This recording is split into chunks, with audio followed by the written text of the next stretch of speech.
I must confess that that dream that I had that day has at many points turned into a nightmare.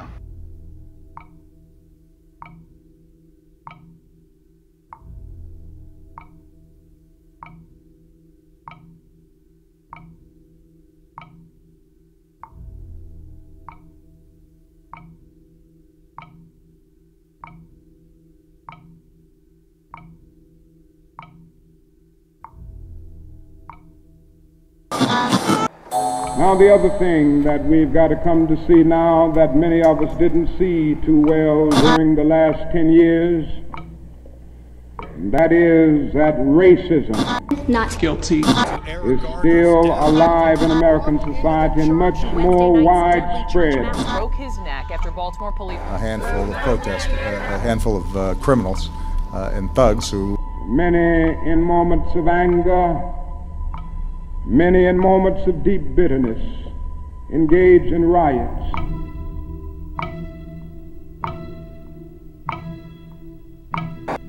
And as long as America postpones justice, we stand in the position of having these recurrences of violence and riots over and over again. Social justice and progress are the absolute guarantors of riot prevention. Mr. Gray's death was a homicide. The Negro was freed from the bondage of physical slavery. The athletes marched onto a stage. But at the same time, the nation refused to give him land to make that freedom meaningful. Freedom without land to cultivate. Freedom and famine at the same time. And create jobs for our people. The Negro is to be free. He must move down into the inner resources of his own soul and sign with a pen and ink of self-assertive manhood his own Emancipation Proclamation.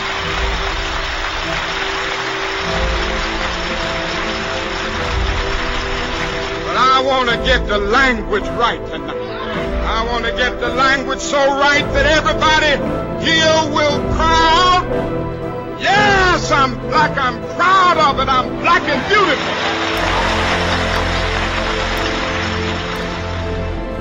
Individually, we are poor when you compare us with white society in America. We are poor. Collectively, we are richer than all the nations in the world with the exception of 9.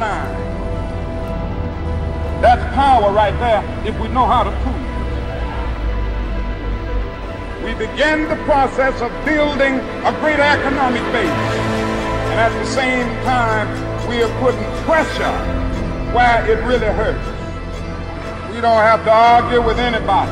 We just need to go around to these stores and to these massive industries in our country. Say, God sent us by here to say to you that you're not treating his children right. We come by here to ask you to make the first item on your agenda fair treatment where God's children are concerned. Now, if you're not prepared to do that, we do have an agenda that we must follow. And our agenda calls for withdrawing economic support from you. We mean business now, and we are determined to gain our rightful place in God's world.